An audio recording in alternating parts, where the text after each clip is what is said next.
Okay, and welcome to our talk on street railways of, well, there we go. Welcome to our talk on street railways of Algiers and Gretna. Now, I presented this talk back in May, on May 20th, for the Algiers Historical Society over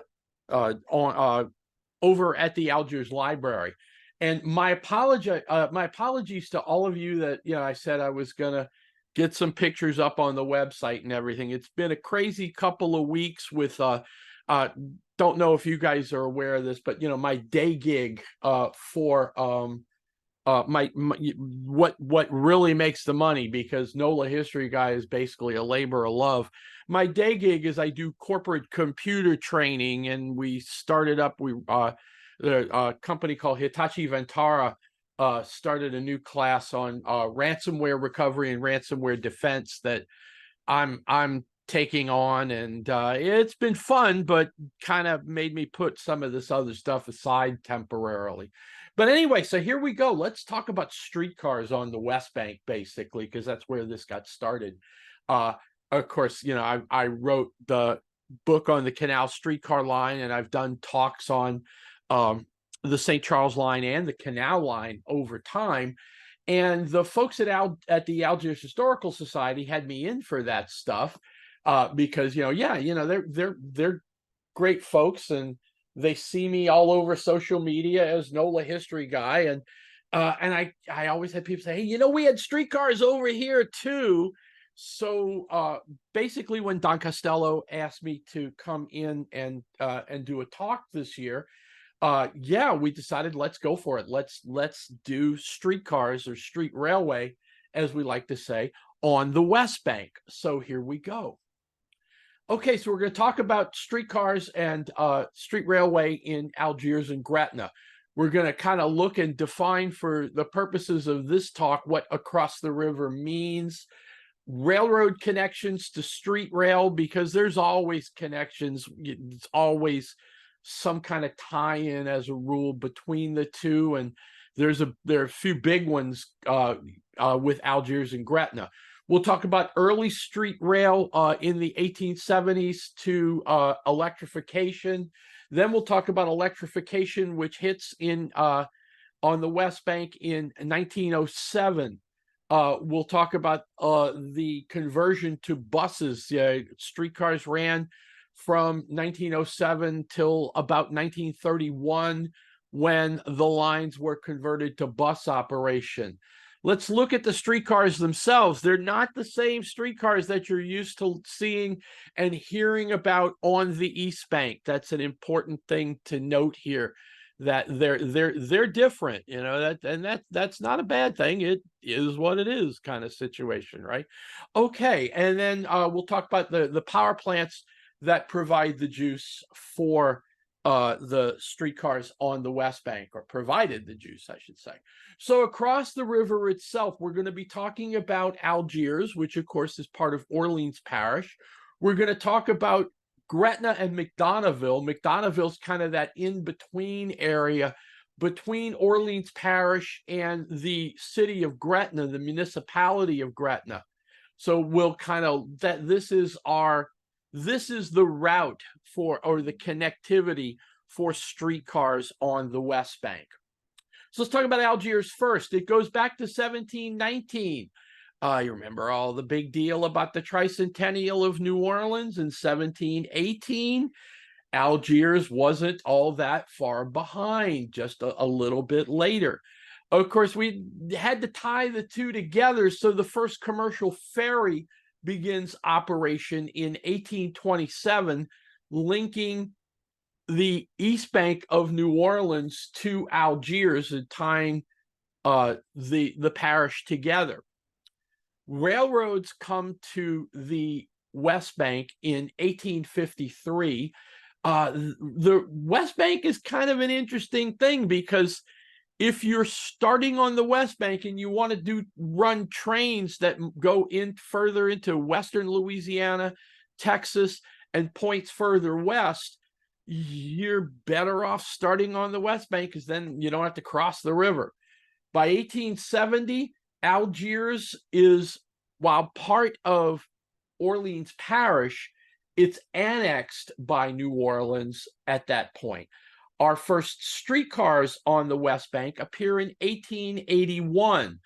The Great Fire, just almost like a full century after the Great Fires of 1788 and 1794 on the East Bank, and now we've got a massive fire that creates all kind of havoc in Algiers. And then by 1907, things have calmed down, and we move into the electric period for street railway. McDonoughville is the land between Algiers and Gretna. It's established in 1815. It's not that much of a big deal. The Orleans Parish side. Now remember, Algiers and McDonoughville kind of had a bit of a fluid line there. And by 1870, when Algiers is annexed into Orleans Parish, the McDonoughville side, if you will, the piece of McDonoughville that was in Orleans Parish goes along with it.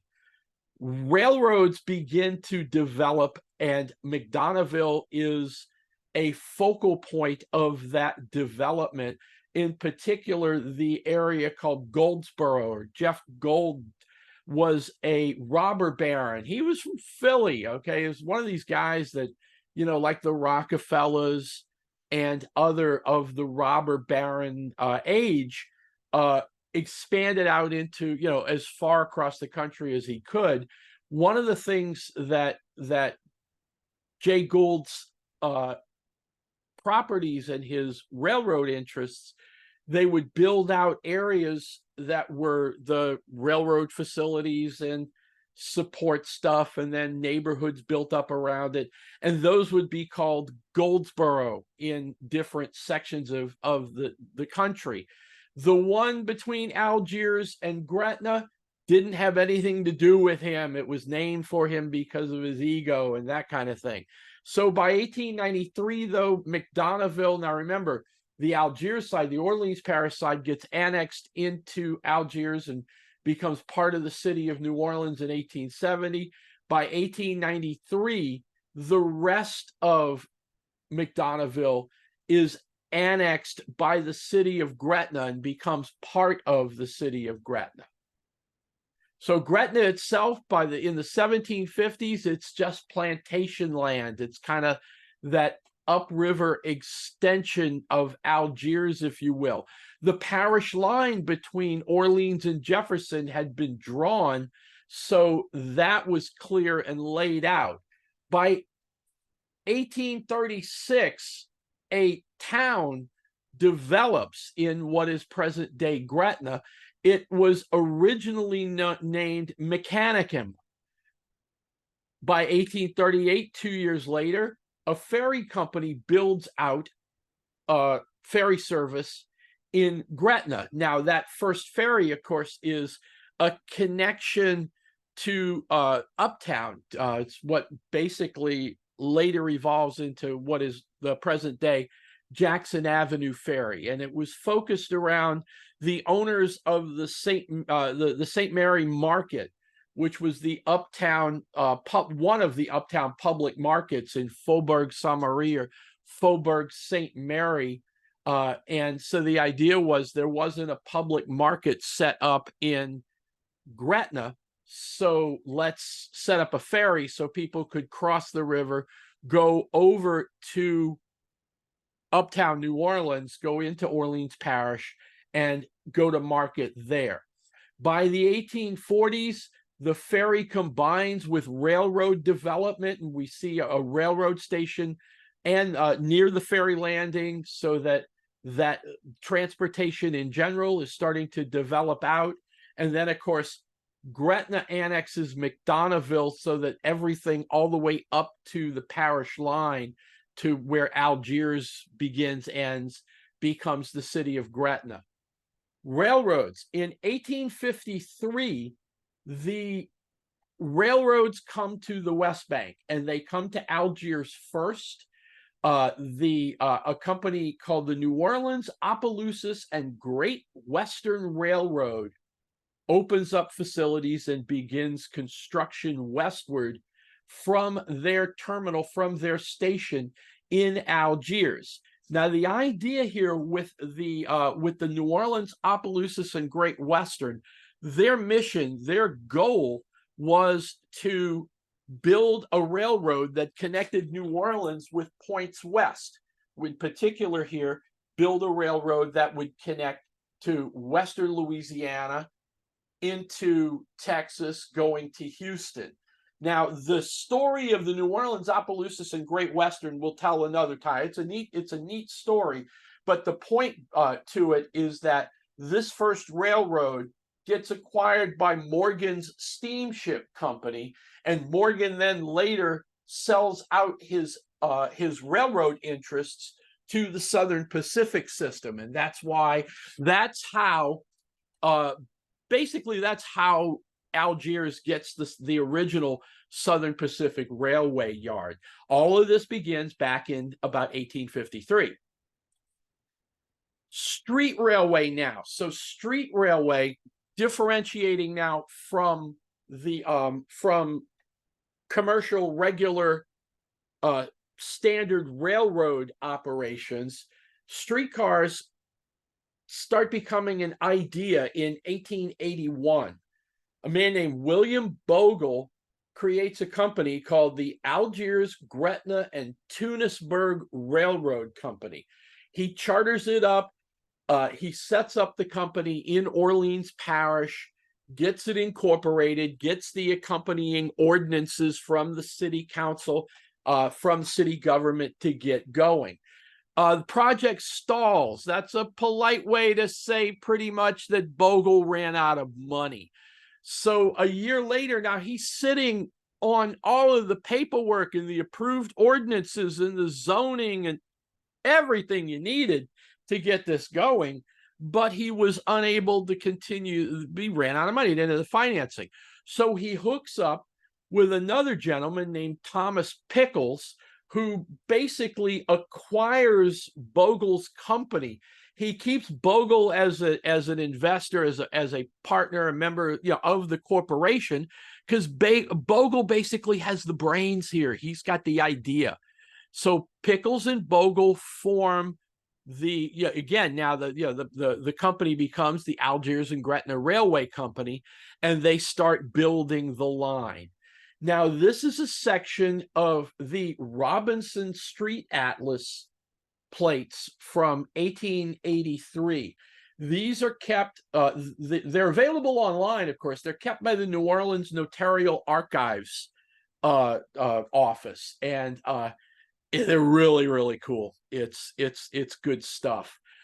Here is a zoom in, if you will, on a piece of the Algiers map, and you can see, if we look in the top right corner, you'll see there's some penciling in the water in the river, and that's the indicator that that's the path, or that's the route of the Canal Street Ferry. So the Canal Street Ferry leaves, obviously it left Canal Street, landed there at the boat dock, and that original boat dock is still pretty much, that is the current ferry landing, built over and modernized and updated over the years. Now, this map shows the first plan, or the first construction of the first street railway in Algiers, as starting by the dry dock at the end of Powder Street. But really, that was quickly expanded. They said that's not really going anywhere. So the line ends up over on Boney Street, because you can see what the goal here is, to tie the ferry landing to the rest of Algiers. So here's the route of the original Algiers streetcar line as of 1884. So we start at Boney and Villeray Streets. Now, I'm not going to go, I'll go back this one time. because you can see. So Boney and Villeray, you see where it says Canal Street in the water, and then that little yellow box, that's the dock. That's Villeray Street, and Boney is the street that intersects it. So that's where the streetcar begins by 1884, basically after this map was drawn. So it starts at Boney and Villeray at the ferry landing. Villeray, of course, is now modern-day Morgan Street. It goes Villeray to Peter Street. Peter is now Pelican Street. I'm going to have the maps for this stuff up on the page on NOLA History Guy on the show page here for this podcast, this presentation. Because I'm doing it on Zoom, but that's also going to give me audio, and we're going to release it in both formats. So anyway, so I'm not going to keep bouncing with the maps, but you get the idea. So we're at the ferry landing. We go down Boney to Peter Street. Peter Street then turn, and we go up to Powder, and then down Powder all the way to Market Street, which is now Opelousas Street. We go over Market Street to Madison. Madison changes names now. It's Madison is in Orleans Parish, now Brooklyn Avenue.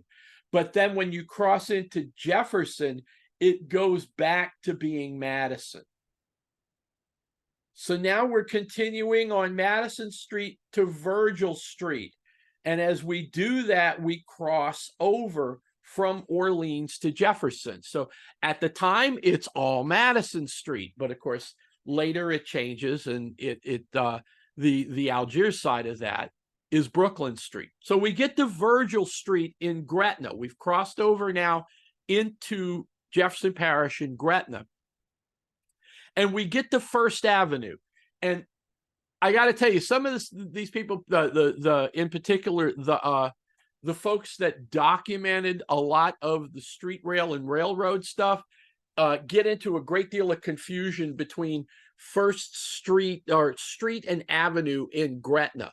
So I'm going with what the maps and the diagrams, in particular, what Lewis Hennick and Harper Charlton and the work they did on this stuff. They say it's First Avenue in 1884. We're going to go with that. So anyway, so basically we go down first to Copernicus Avenue. Copernicus is now Huey P. Long Avenue in Gretna. Now remember, this is 1884 to 1890. Huey P. Long isn't a thing at this point, right? So yeah, you know the area around the courthouse and the big Jefferson Arch and everything else.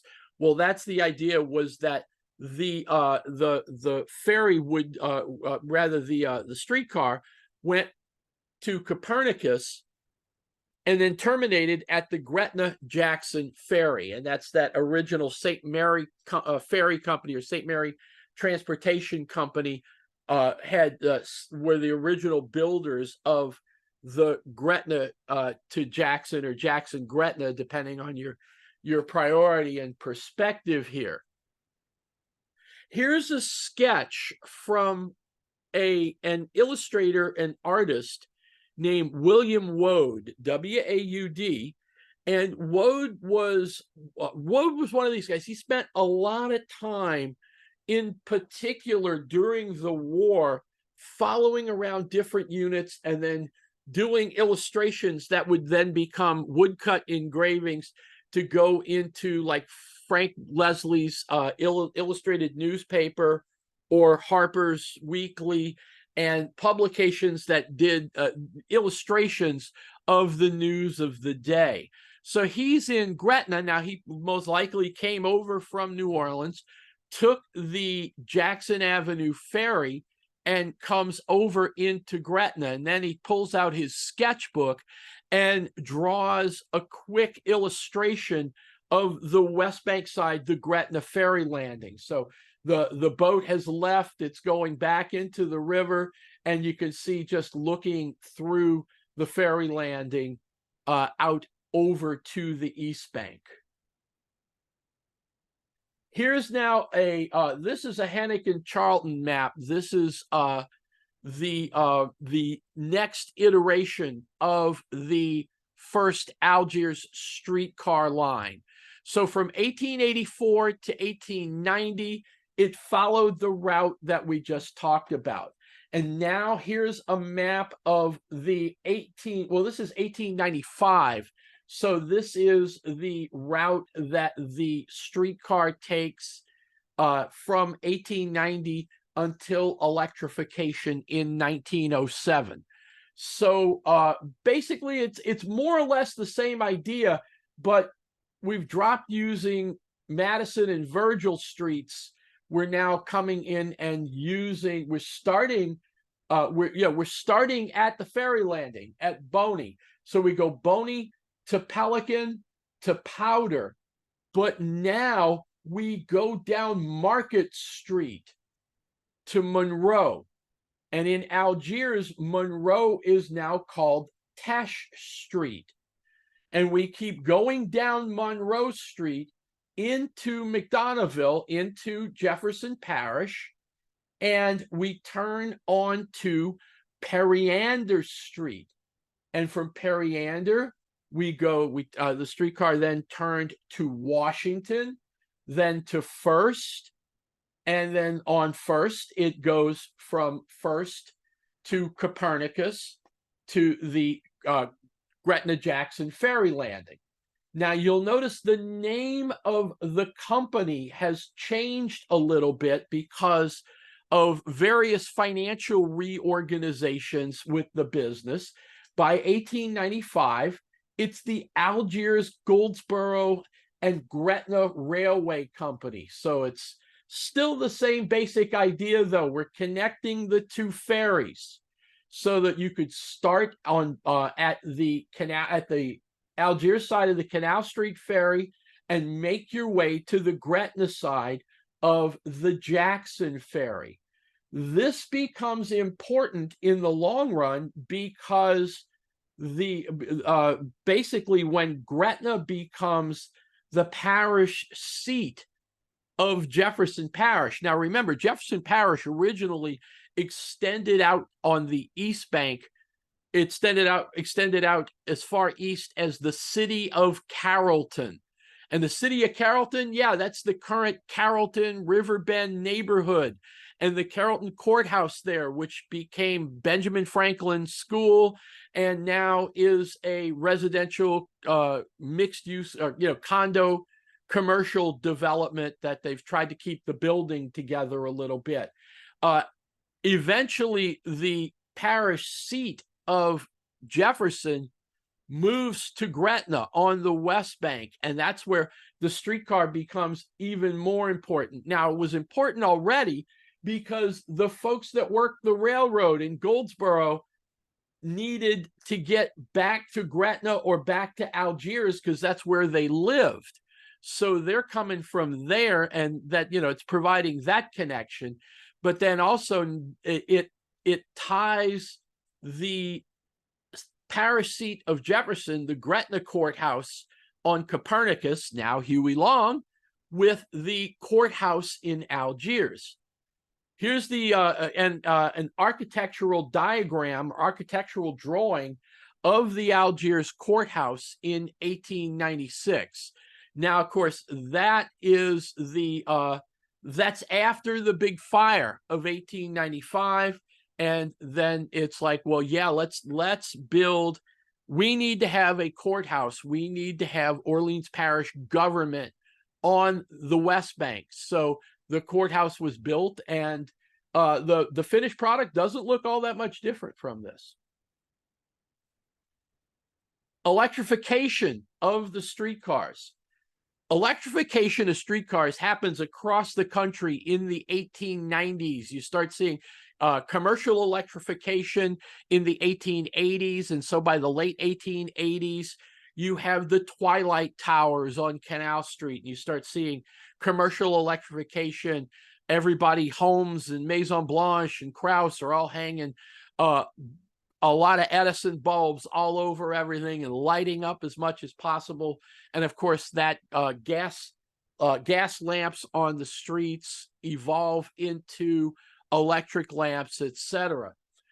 In 1893, the New Orleans and Carrollton Railroad Company that runs the Carrollton line, which later gets renamed the St. Charles Avenue line, the green streetcars we know and love on the East Bank.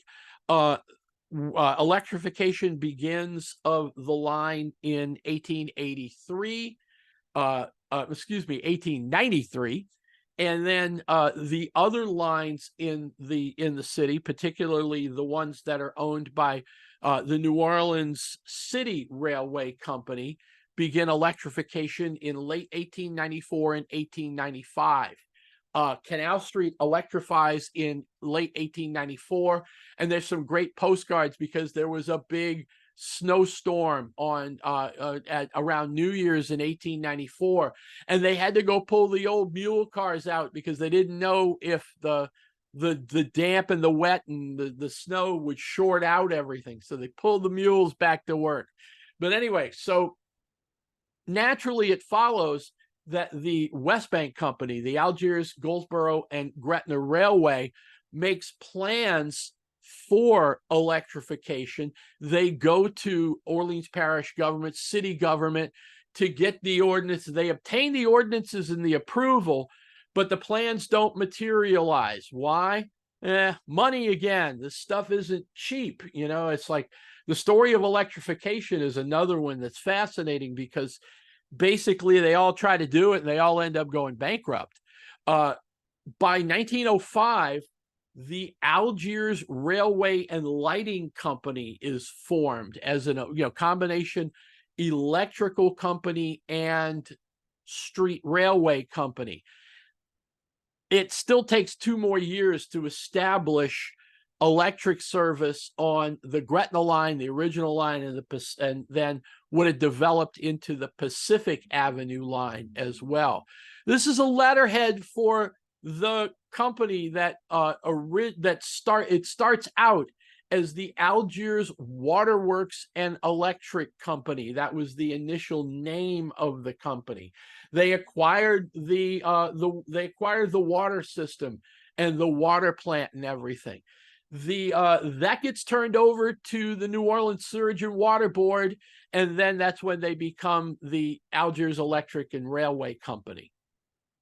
So this is 1896. The plans are starting to develop.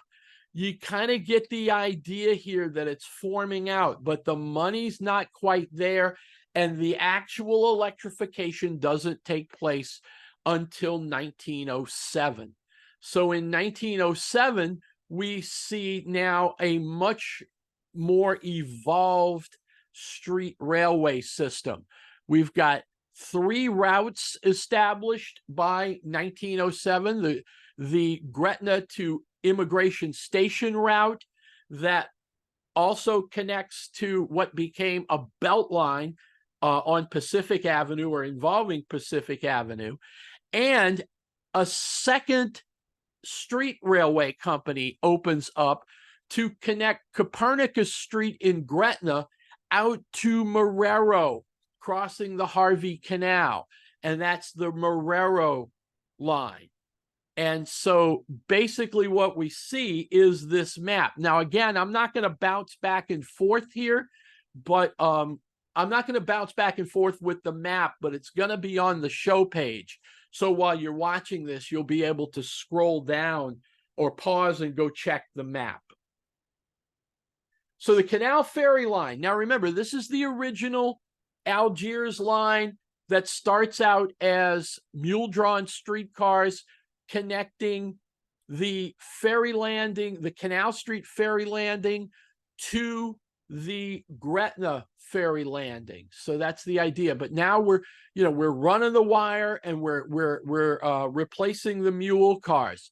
The route is quite similar to the mule car line, and the terminus is now extended not just to the ferry landing in Gretna, but all the way down Copernicus. Well, all the way. What is that, like 2 blocks? But basically, the terminus of the line is extended to the old Jefferson Parish Courthouse. Now, remember, the current Jefferson Parish Courthouse is a little off to to the side of that, but you get the idea. It's that same area.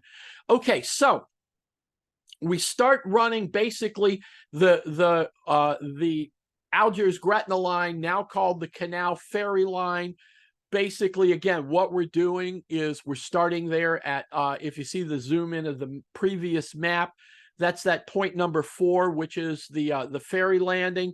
And we start on Boney Street and we go down and we follow the old mule car route at this point. Eventually, there's another line that's run out a little further downriver. You see where it's, you've got Boney Street and then Morgan and Patterson, and then there's a loop around, but there's there's a line there that you can see. There's a passing siding where it says number 7 on the map, and it basically the line moves out further, moves out over Newton Street, further downriver from there, and that goes out to the immigration station. Originally, the immigration station line was a separate line, and it gets combined together with the Canal Ferry Line in 1912. There's stuff developing here, you know, Tesh Street, which is now the main connection, the main street where the streetcars run, that's the electric route between the Algiers courthouse and the Gretna courthouse. And this is a infragmation photo. Froggy May took this photo of All Saints Catholic, which was around in 1920 and was one of the things that you took the streetcar to get to.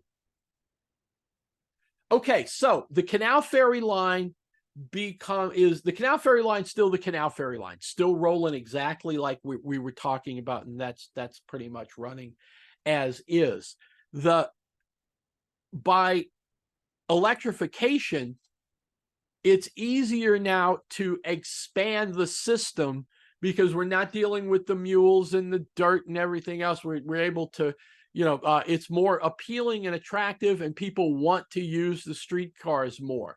So when electrification happens in 1907, the Pacific Avenue line opens as well. It's an expansion of the process. So it opens in 1907. It switches to belt service in 1912, but we'll talk about that. It uses the same route as the Canal Ferry Gretna line does in Algiers, but basically it goes from Tesh to Newton and then returns back up to Pacific and the streetcar barn on Pelican. It kind of spins off there. You see that on the map. You see where the word Pacific is. And so basically what happens is we start at the ferry landing. It goes down Boney to Tesh to Newton. It then turns on Elmira, makes that little S curve on Opelousas to Pacific, which is why it gets the name Pacific, and then basically terminates at the streetcar barn. Here's the Market Theater. And why is it the market? It's the public market was right there. And the Market Theater this is on Tesh Street in the 1920s. One of the neat things about photography in the days of streetcars, you get some really wonderful photos of the neighborhood. The problem is the photographer is usually standing on the neutral ground or the streetcar tracks to get the photo that they're looking for. So this is a case of, let's take a picture of the Market Theater on Tesh Street. So what does the photographer do? They back up to the streetcar. I wish we could see the streetcar line, but you see what was going past. This is that between that and like the picture of All Saints Church. You get the idea that, you know, going down Tesh Street, going down the main drag here was what the streetcar did, or, you know, connecting these places is what the streetcar did. Okay, so initially in 1907, we get the we get electrification of the ferry line, and we go basically it starts doing that, and then the kind of loop around for the Pacific line connects at the same time. There's a need to get over to the immigration customs station that's a little further out. Got a picture of it coming, don't worry. But basically, it's out of frame on the map here to the right. And so there were basically the idea behind the immigration station, it's kind of like New Orleans's version of Ellis Island. It was essentially a quarantine station. So passenger ships would come in from Europe, they would dock, they would disembark their immigrant passengers at the immigration station, where they were processed, quarantined for a period of time to make sure they weren't bringing any kind of illness or disease into the U.S.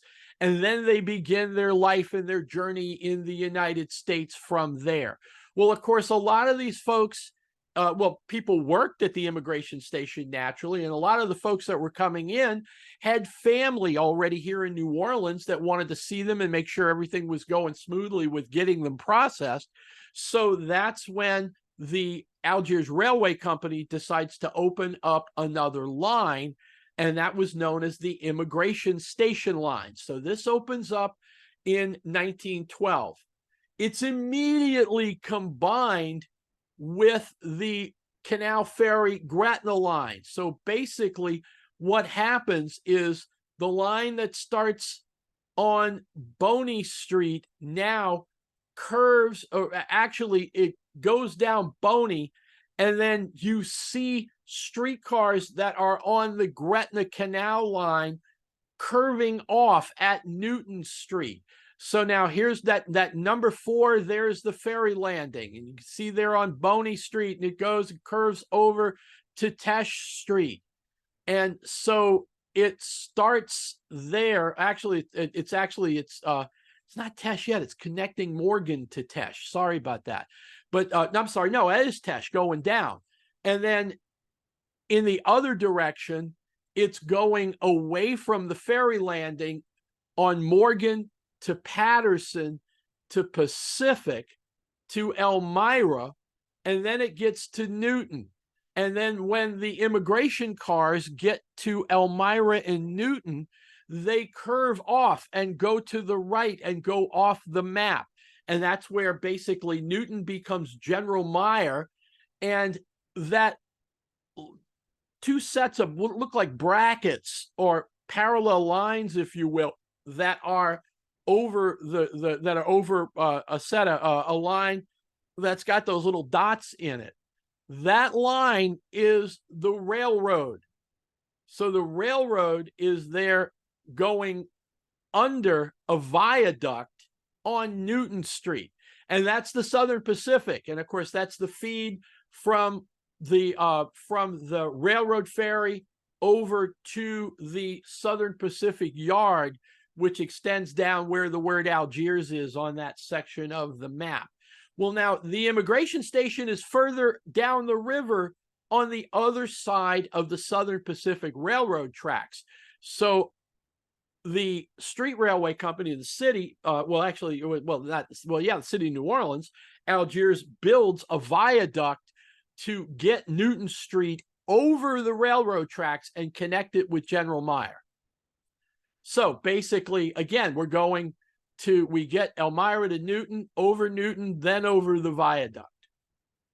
Here's a shot from 1895 of McDonough number 5, just again to give you a little bit of feel of what Algiers is like at this time. The street is still dirt road, which means they were putting down those tracks in the dirt. That made, this is the mule-drawn days too. So that made those mule-drawn streetcars a bit unpleasant, is the way to say it.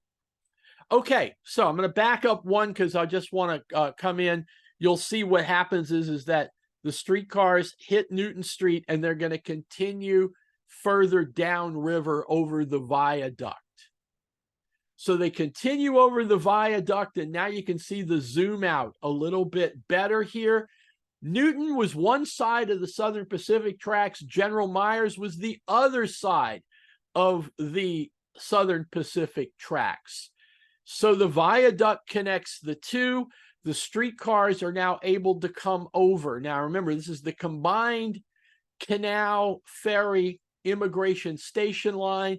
So the streetcars are heading a little further downriver. You can see now this is, this is looking at the 1920s. So you can see there's the industrial canal.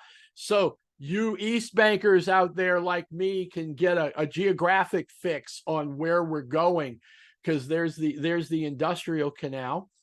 So basically the streetcar goes Newton over the viaduct. The street becomes General Myers. It goes to Flanders and turns towards the river. When it gets to the river, it turns to Patterson and terminates at Immigration Station. By the way, if you have any of this that isn't making sense and everything, I got all my contact information here. I'll be glad to explain any of this. Maybe we'll even do it live at some point. We'll do it live, as they say. So here we go. So Immigration Station over, that's that number 10 in the bottom right corner of the map. So the canal ferry, it's going from Boney to Morgan to Patterson to Pacific, Opelousas for that little curve, Elmira to Newton. It turns on Newton, goes over the viaduct, General Myers, Flanders, ends at Patterson at the federal facility. Here's Immigration Station, and you can see that's that walkway on the left. That's the landing, so that there's a dock where the cruise ship, well, not cruise ship, but passenger ships would dock on the river, and then that landing, that walkway, would be where folks would disembark. They would come into the station, they'd be processed, et cetera, and that would bring them to the United States, and then they'd go through a quarantine period, and then they would, like I said, they would begin their lives in America. Some modifications also take place when the Immigration Station line opens in 1912. Now, we had the Pacific line basically covering, circling around into the neighborhood in Algiers to connect other streets and other areas of what is now Algiers Point. So by the Pacific Avenue line opens with electrification in 1907. But by the time Immigration Station opens up and we need that connection in 1912, the Pacific Avenue line is converted to what's called belt service. Now, if you're familiar with streetcars in New Orleans, belt service on the East Bank was a little bit different than this, because we had belts that the Esplanade and the Esplanade line and the canal line ran in belt service, where they would run the same route, but basically, what happens now? Say the Canal Street line starts up at the river and goes down to the cemetery, and then the cars just turn around and go back. What this did was the streetcars would go down Canal to the cemeteries, they turn on City Park, and then go back into town on Esplanade. And that would be one direction of the belt. And then the other line would go in the opposite direction, where they would go up Esplanade to the Bayou, to City Park Avenue, and then down Canal Street. They just ran in opposition to each other. The St. Charles and the two-lane lines did the same thing, where they just ran in big circles to cover that area. The West Bank line was a one-direction belt because it was just a smaller area. So it combined it basically ran over the tracks of the Pacific Line, the Canal Ferry, and Immigration Station line. So it just ran a circle through Algiers Point. It operated, the belt started in 1912, and it ran until 1931, when all of the streetcars were converted to buses. Okay, so we've got the Canal Ferry line tied to the Pacific, and then Pacific becomes a belt, and the Canal Ferry line now then ties to Immigration Station.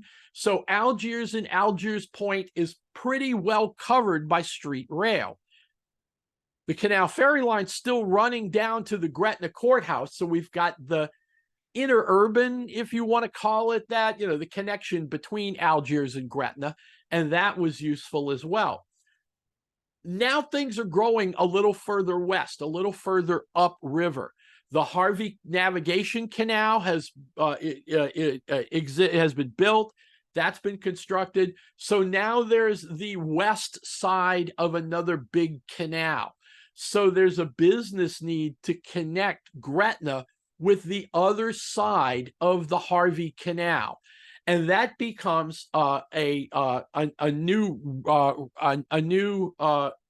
corporate entity, a new street rail company, which is the New Orleans and Western Railway Company, and they opened what's originally called the Amesville line, and the Amesville line starts on Copernicus in Gretna. It starts at it says the terminus of the Gretna Canal Ferry streetcar line, which is the landing. That's the Gretna side of the Jackson-Gretna Ferry.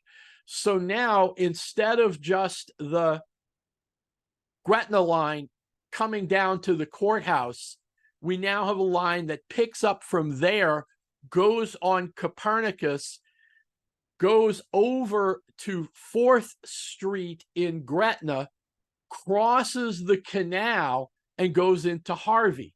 So it gets to Harvey and continues through and hits the Harvey Canal. And the descriptions here, I have not found a picture of this bridge, but the descriptions that I've read, I don't know if I would want to cross this it says, crossed Harvey Canal via a wooden drawbridge. I'm not sure I'd want to cross that bridge on foot, much less on an electric, streetcar with motors and everything else. I don't know, but it did. Okay, so this is before the bascule bridge that's there now. So you've got this old wooden drawbridge that went over the canal. It spent most of its time up so that traffic could go through the canal. Then the streetcar would come, they'd lower it and cross over. The line crossed over into Amesville, which later becomes Marrero, and that Marrero as we know it. All of this then operates. So we've got a very solid, we have the connection between Algiers and Gretna. Then we start seeing the link over to Immigration Station, and then a very robust street rail operation in Algiers Point. All of this keeps moving along, but the corporate entities start changing again. In 1917, Algiers Railway and Light, which remember was the Waterworks and Electric Company originally, Algiers Railway and Light now gets reorganized and acquired by a company called the South New Orleans Light and Traction. The New Orleans Light and this company, the South New Orleans Light and Traction Company, gets acquired by the West New Orleans Light and Traction Company. So basically the entity that starts the most recent line, the Amesville streetcar line, acquires the original company. So it all becomes one light and traction company on the West Bank. While that's happening, there's a ton of reorganization going on in general because of electrification of streetcars and money needs and everything else on the East Bank.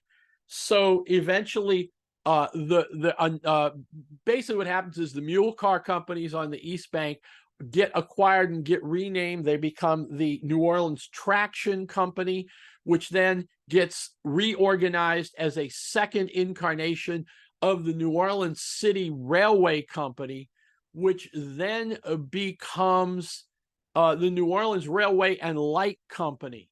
New Orleans Railway and Light runs from 1905 all the way up to 1922, when a large entity that's a subsidiary of General Electric called EBASCO, it was an abbreviation, EBASCO, acquires the New Orleans Railway and Light Company, and that becomes NOPSI on the East Bank.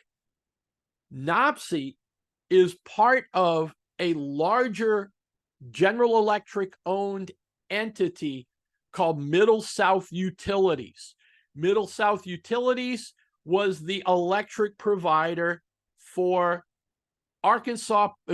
Basically, it was Arkansas Power and Light, Mississippi Power and Light, New Orleans Public Service Incorporated, and Louisiana Power and Light, which becomes the Middle South Utilities Company or corporate entity that supports Algiers and Jefferson Parish, along with a big chunk of the rest of the state. So LP&L comes into the picture in 1927 as the light and traction companies are acquired by LP&L. LP&L isn't terribly interested in operating streetcars. They understand that to keep the electric franchise, they continue to own the transit system, just like New Orleans Public Service had to keep running the streetcars, even though they would have been more than happy to make that go away. That doesn't, of course, as you know, that doesn't happen on the East Bank until 1984, when Entergy gives up the transit system to the New Orleans Regional Transit Authority.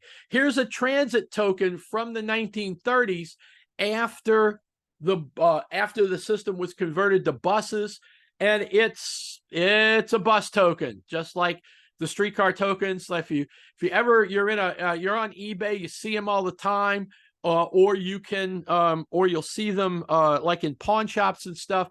You'll see transit tokens. If it's got a punched out N, that's New Orleans Railway and Light, which was from 1905 to 1922. Then you'll see the tokens that have a punched out PS for public service.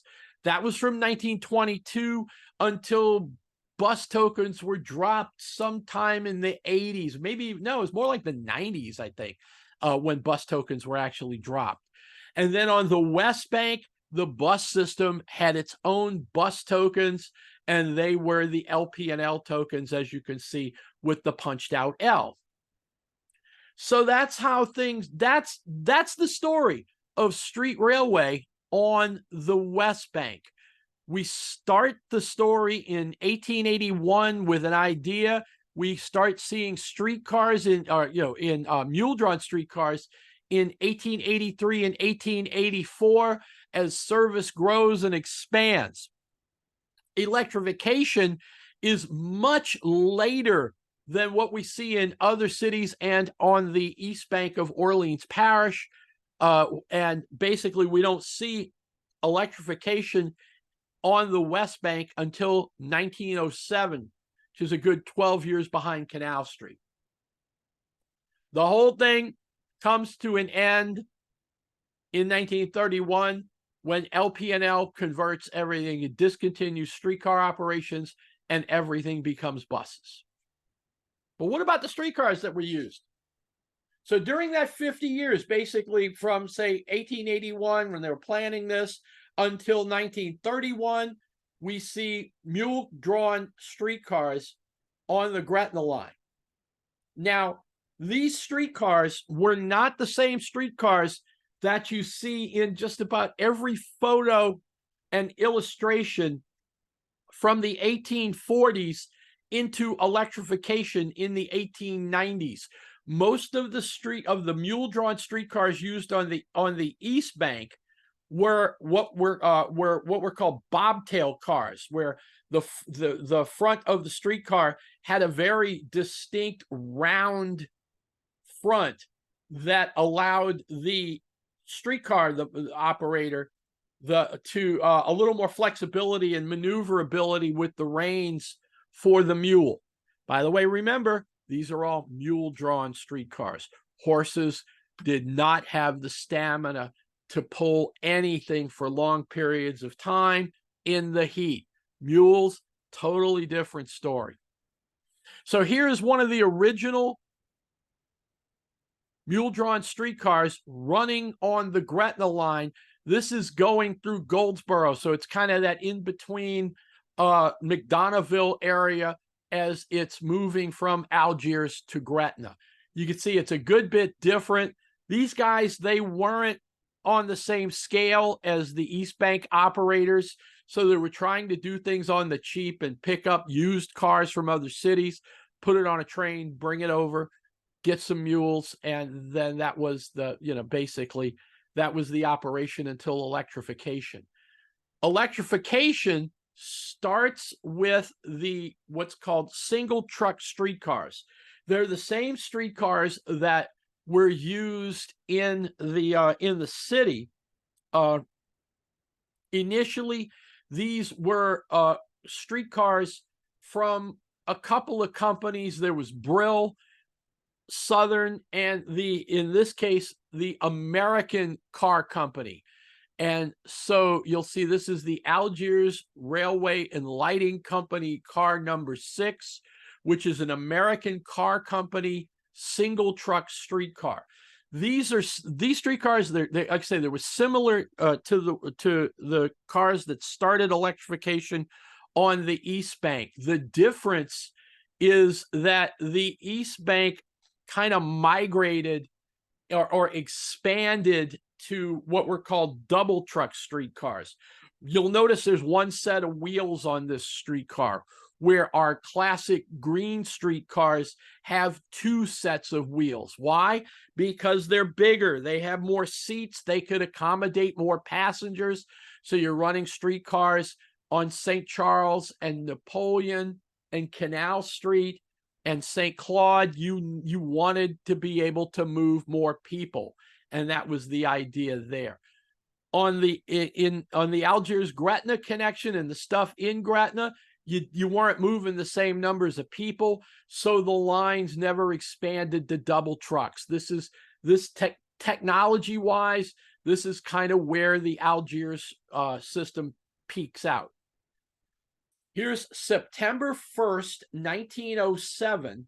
So this is that American, or one of the American Car Company single truck streetcars, is down at the ferry landing. So this is at Boney Street. You can see this. You can see the courthouse in the back, the little tower there. That is the Algiers courthouse. The ferry landing would be more or less out of frame, off to the left here. And this was a photo that was published along with a neat news article that I'll put up. That was the first day of operation for electric streetcars in Algiers, September 1st, 1907.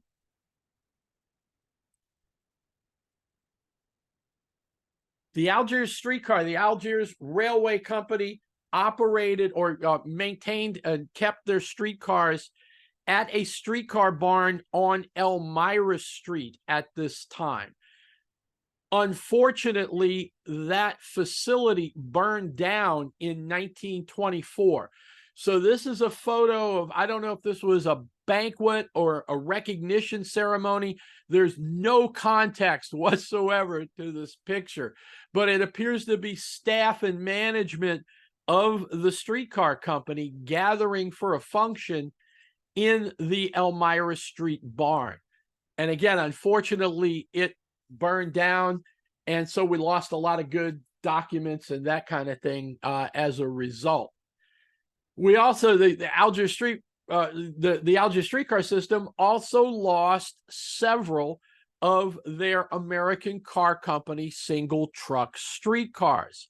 They had to get service back going, so they turned to NOPSI.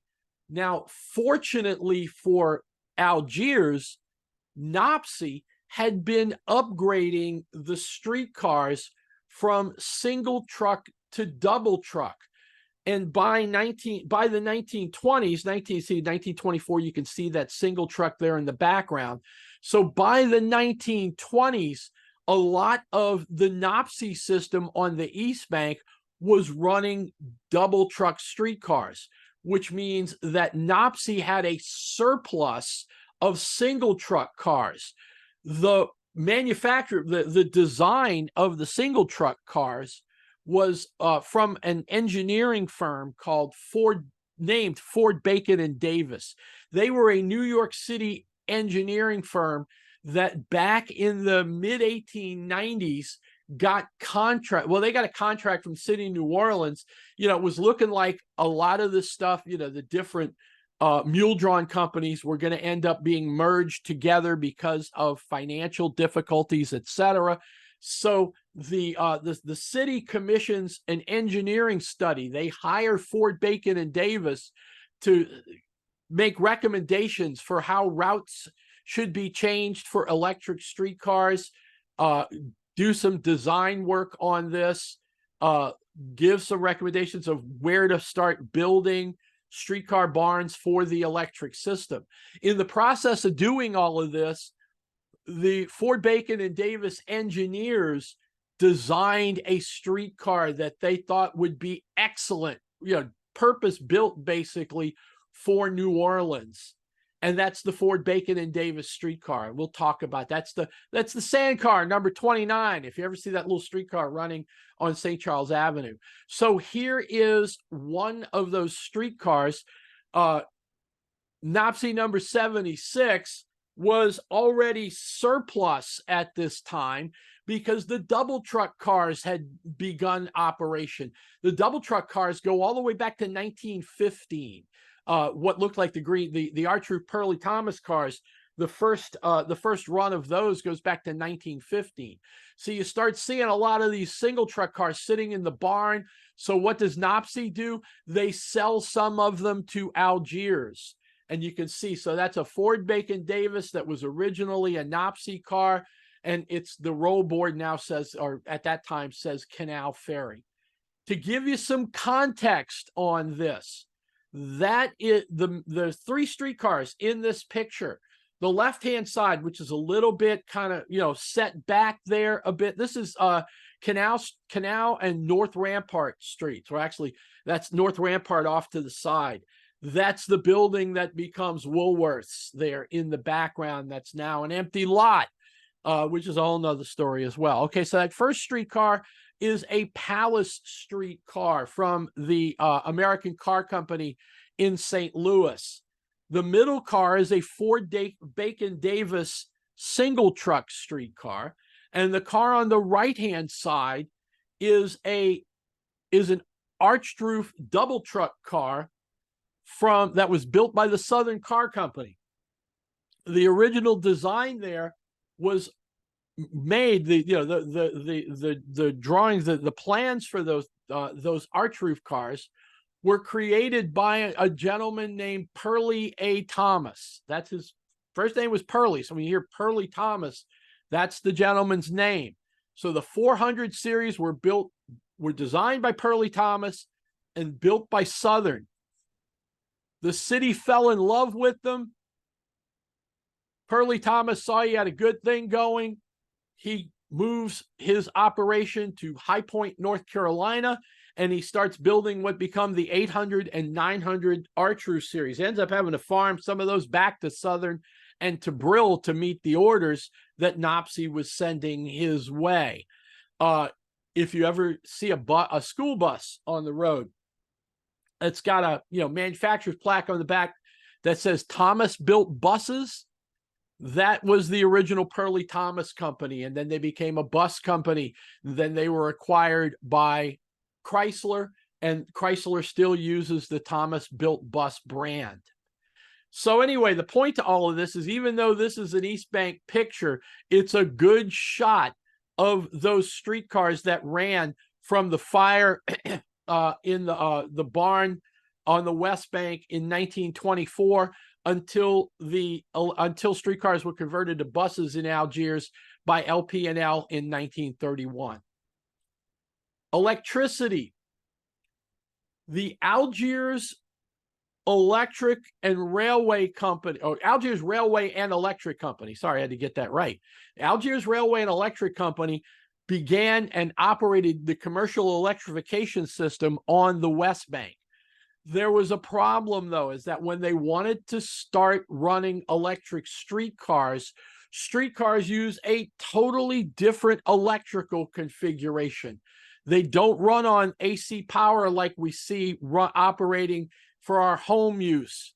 They run on 600 volts direct current, 600 volts DC. That meant that the Algiers company would have to build another power plant and set up a whole nother infrastructure for delivery. It made more sense to buy power from New Orleans. So what they did was set up an arrangement with what was then New Orleans Railway and Light Company, who had just built a big power plant at Market Street in the river on the East Bank. They ran 3 submerged cables from this plant on the East Bank to a power reception plant, a power plant right on the other side of the river from here. So basically, they ran 3 big underwater cables, and those cables were then distributed to the electrified system. That's streetcars in Algiers. There's more stuff that we'll probably be able to talk about, and I'm going to try to explore some of this area a little more and find some of, there's still like track remnants and everything else. So we'll definitely have more to say about Algiers in the future. Usually if we were doing this live, we'd say, does anybody have any questions? So if you have any, just feel free to email me or go on Twitter or go on the NOLA History Guy Facebook page. Be more than happy to answer your questions. A word from your sponsor. Buy my books, please. These are the first 5. The first one was the one in the middle, the Canal Streetcar book. Then the Brothers of the Sacred Heart was a way that I could write about my high school, which was Brother Martin High School, which is Brother Martin High School, and its predecessors, St. Aloysius and Coriezu High Schools. Throw it all together under the umbrella of the brothers, and we it came out to be a real fun project. Maison Blanche department stores, because I had written an article about Mr. Bingle, and the publisher's like, hey, this is good. Let's do a whole book on the chain. That was great. When you remember the HBO series Treme, I pitched a book to Arcadia as Treme was going, was fading out.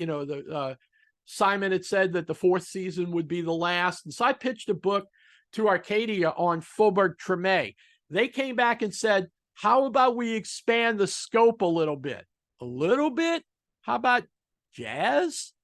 And so I wrote a history of jazz that's no sound, but lots of really nice, neat pictures of musicians. So that was another fun one. And then, while not an Images of America book, which is why you see the different cover, Arcadia also started a different line of books called Legendary Locals of this town, that town. They came to me and asked if I would be interested in doing the book for New Orleans. I said, oh, heck yes. And you can see some of the legendary locals there starting at, you got Dutch in one corner, Austin Leslie On the other side, Mahalia Jackson. And look at Wendell there next to Mahalia. And then Dr. Norman Francis in the other side, plus a whole bunch of people and Pops in the middle. The most recent book I've done, which is getting a little long in the tooth now because it was in 2017, it was a history of the Krause department store. This one was for the History Press, so it's a little different from the MB book. The MB book followed the Images of America format. This one's got 30,000 words of text and commentary and description in it. It was, again, another very fun project. Again, I am NOLA History Guy on all social media, and the website, of course, is nolahistoryguy.com. That's where you're looking at this, or hopefully you're looking at this. So, please, by all means, if you've got questions, thoughts, stuff you want to add to this, please, feel free to drop a note at any time. And then, of course, this template that I use I love this template, and these are the folks that made it. The folks that designed it, license it under Creative Commons so I can share it. Of course, I make sure I give them credit. Thank you very much for that. Folks, thank you very much for your time and coming, to the, for joining me for the presentation. So, we're gonna shut this down now since obviously this isn't live. If this is popular and you guys like this, I'll do it again. We'll schedule the Zoom again and I'll talk. It'll be a little bit different, but hey, what the heck, right? So thank you very much for your time, attention, and I will talk to you soon, either online or at a live talk someplace along the way. Thanks again and have a good one.